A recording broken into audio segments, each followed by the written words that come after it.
Hi, my name is Steph Winwood from Blue Glass on behalf of Finance News Network today. And joining me today is Rita Gatt, who is a partner at Deloitte, serving as the national lead for quantum security and readiness, as well as for regulation, security and risk. Thank you so much for joining us today, Rita. Thanks for having me. So Rita, your expertise lies in quantum computing and cybersecurity, of which quantum will have an enormous impact. Could you share how you see quantum computing as anticipated to revolutionise not just computing, but industries? The main thing when I think about quantum in the future is that every industry will likely be disrupted. So I can't think of a problem that a quantum computer potentially couldn't have some type of implication for. For those who don't know much about quantum computing, although I assume the audience knows a little bit about it, a quantum computer has this ability potentially to solve problems that previously may have taken us thousands of years and can potentially solve them in seconds. So when I think about industries such as agriculture, those related to things that may impact climate, when I think about big world problems like food scarcity, or when I think about solving problems related to medical research, quantum computers are going to disrupt all of those industries and really have a positive impact in our ability to actually solve problems a lot quicker and really provide outcomes that we couldn't imagine many years ago. For a long time, the quantum revolution has been viewed as a far-off future. However, quantum computing is here now, and its mainstream commercial application is now years, not decades away. Where do you see its greatest potential, and how should Australian investors be thinking about the sector? I think that I see its greatest potential in particular for Australia in taking us from being known as innovators to then scaling that to something more sustainable. We have such a fantastic culture and background in terms of our ability to have ideas and innovation concepts and to see them through to a certain extent. But I'm really excited for us to really invest in quantum computing to take that to the next level and to see us have that really sustained approach to innovation and what we can come up with. From an investment perspective, I look at it from a few different lenses. So there's the really obvious ones around investments into the actual quantum computers themselves, the technologies associated, some of the components such as semiconductors that make up a quantum computer. But I also look at investment from actually having a lens when you're looking to invest about whether organisations are taking quantum seriously. Are they looking at quantum from an innovation perspective? Are they looking at how it will disrupt their industry, and how can they actually then think about how they might use that as a game changer? But also, are they looking at quantum from a security perspective, and are they adequately preparing? We know that there are some significant risks ahead when it comes to quantum security and the impact it will have on cryptography. And I've seen such a variety in all my conversations across large organisations around Australia, from not really looking at anything to do with it right through to they're really on top of it. The implications of not doing anything could be pretty catastrophic for some organisations. And so as an investor, I'd be looking at how well are organisations actually looking at both of those aspects. Do you see the quantum sector in Australia as an economic engine for the nation? I see it as a huge economic engine. I read a report recently that predicted that by 2035, the quantum technology industry would be about $1 trillion globally. And then in Australia by 2045, that would be looking at around $6.1 billion in terms of its contribution to our economy.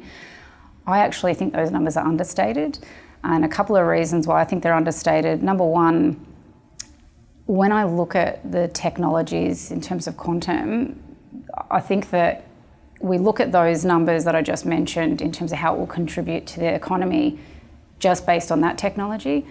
But are we also looking at the significant growth that it potentially could contribute to in terms of some of the industries in Australia? So some of the breakthroughs that could really game change the Australian economy in terms of what we might contribute to, whether it be things to do with mining, agriculture, medical research, etc. So I think that number is really underbaked for us. Secondly, the World Economic Forum produced this unbelievable document and it had a map in it of the world and showed all of the investments. It was at the start of last year, so beginning of 2023, showing which countries were investing how much money in terms of quantum technology. I wanted to use that beautiful picture for a presentation recently, but it was out of date. And it was, nearly, I think it was about a year after it actually had been produced, and Australia in particular, I think it had estimated a quarter of what we're actually investing in terms of its prediction, in terms of quantum technology. India was well on debate, and I believe that some of the European countries as well were. And that's just in 1 year, that change in terms of the amount of investment. So I'd love to see in a year what those numbers that I just mentioned at the start in terms of $1 trillion and 6.1 billion look like, because I suspect they're going to change pretty rapidly. So just to clarify, you're saying that we invested 25% more in quantum than what was anticipated, or we invested 25% less? 4 times as much as what the document actually showed. Okay, okay, this is good. Yeah. So in terms of ranking, do you know where we sat? I don't think we're still, from what I was looking at this morning, we're not in the top 5 in terms of dollar value. Okay. I guess we're punching probably above our weight in terms of if you look at population versus the amount. China are making some significant investments in quantum. I believe it's greater than 15 billion, for example.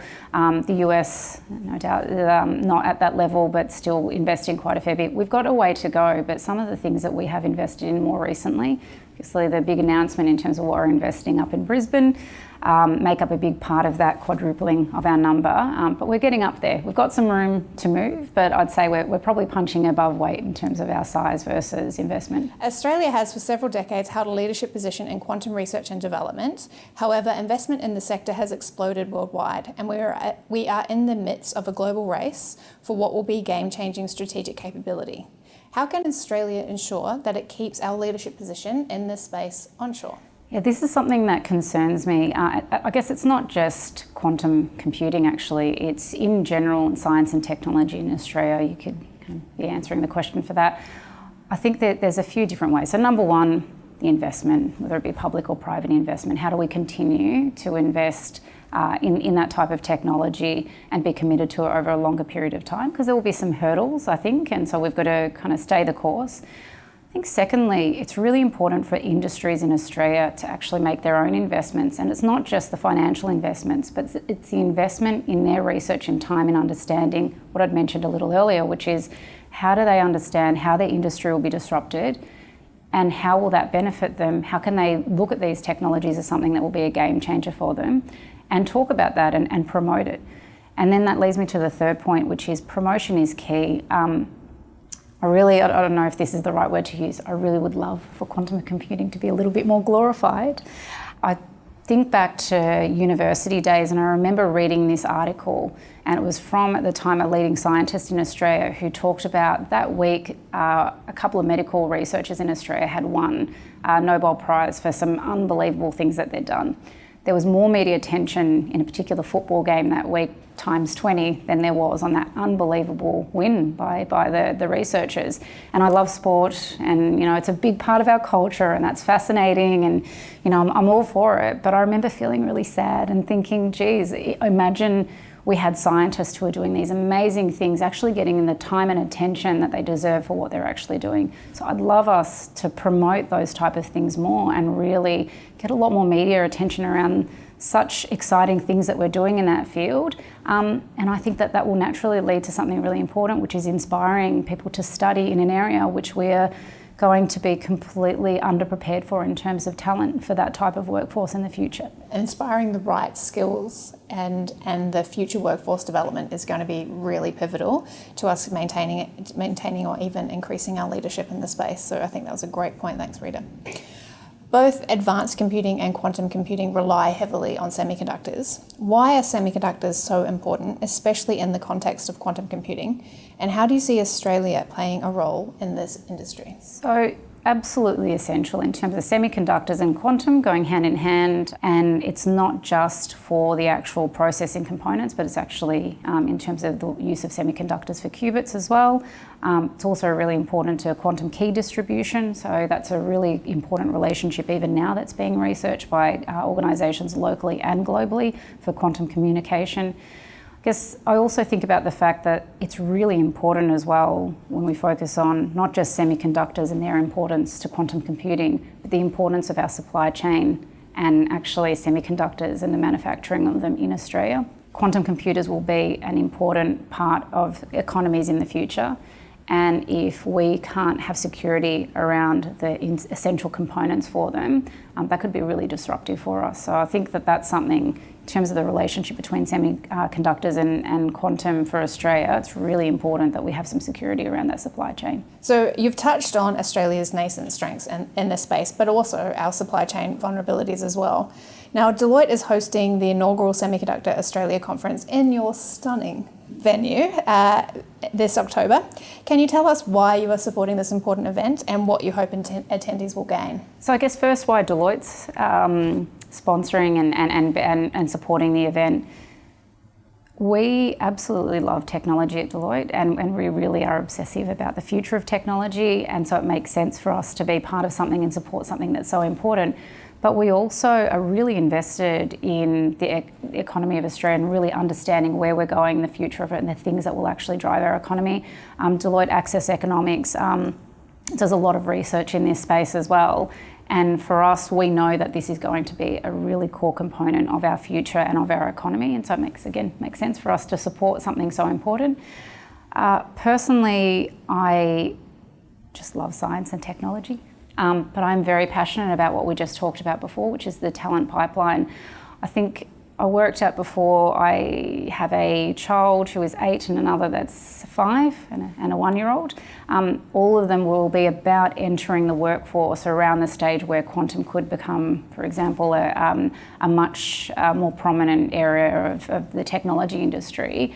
And I hope that all of them have studied the things that make them not just able to work in that field, but really passionate about it. But it starts at that age. And you see it, I guess, at an early stage in terms of interest in science, etc. It's really important to actually have that interest building from such an early age.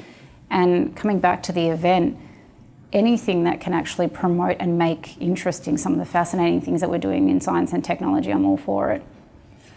Rita, it has been such a fabulous discussion. Thank you so much for joining us today. No worries, thanks.